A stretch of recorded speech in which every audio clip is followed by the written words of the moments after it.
Hi, I'm John, and this is Scarlet the 4-Eye Cuda. If you're following along, you'll know that we've been doing a bunch of Dynamat installation. So I believe that part is done for now, and it's time to start putting some things back together. Well, my first step is to put the package tray back in. And when I took the package tray out, I learned some things. So let's go about what I learned. So hold on and let me show you. Okay, so this is the underside of the package tray that I took out, and as you can see, it has seen much better days. It comes apart very easily. It's been around for 50 plus years and it has issues. So I figured, how am I going to deal with these issues? The front or top cover, I should say, still looks great. Still has lots of rigidity to it, so no problem that way. So I went looking for a new package tray, and everybody sells the top package tray piece either with or without speaker vents and with or without the rear window defroster, and everybody sells the jute, and one would think that's fantastic.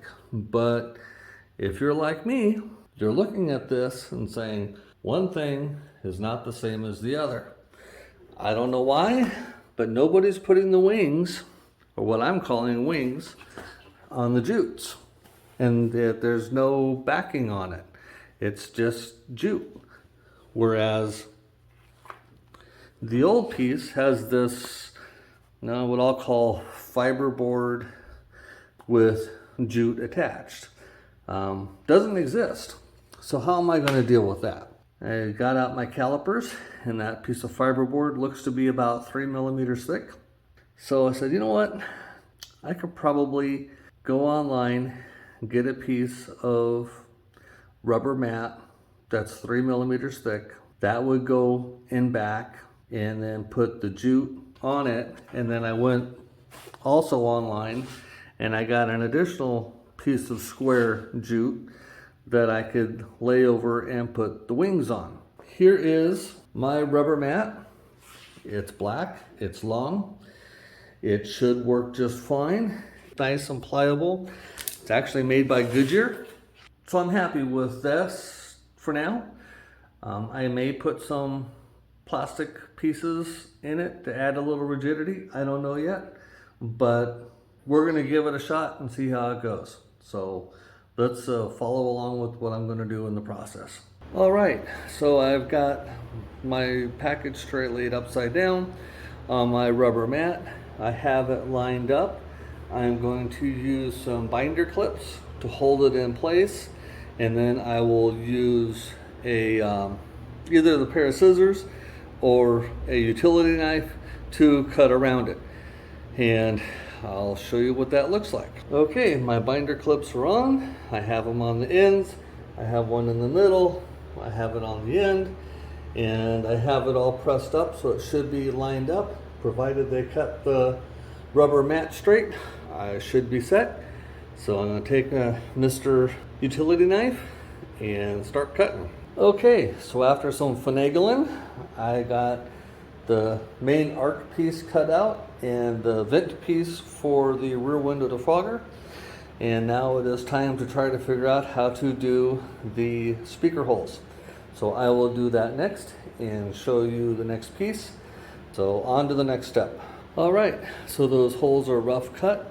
I've lined up the jute with the board from the original, and now it's time to cut out the holes for the speakers, and then I'll do the wings. Okay, then we've got our rubber mat all cut out. We have our jute cut out underneath it, and when we put our cover over it for our actual package tray, everything looks pretty good. So that looks good. I just have to do my corners or my wings, whatever you want to call them, and cut the jute and then do the spray adhesive. So that should take care of it. So let's cut some wings and we'll go from there. Okay, so as you can see, I have a couple of pieces of jute cut to match the ends So now it's just a matter of flipping it over using my 3M90 spray adhesive and putting it all together. Just put 2 or 3 coats on it, you let it get tacky, then you attach it, and you rinse and repeat for the various layers. I'm not sure there'll be much to show, but we'll give it a shot. Here we go. Okay, after some fighting, I got it on there, sprayed it a few times, got a little tacky, and then laid it down. I would suggest a friend with probably some rubber gloves. That way you can start at one edge and work your way down. It's probably the best way of doing it. And you can see I had a little buckle right there, so I had to trim that out. But it's on there, and it worked. I guess that's the best part. So let's see what it looks like with the top package tray cover on. So hold on. So there you have it, a whole new pad, all new jute, and the package tray cover all put together. The package tray is just sitting there right now. I might put a little dab here and there just to hold the two together, but I'm not going to go for a full seal because the other one wasn't done with the full seal, and it made it really easy to separate the two. So that's the process. That's what I got. Just attach it and put it in. So I'm going to ask you to like, share, and subscribe, and I will see you on the next video. Thank you very much. Have a great day. Bye-bye.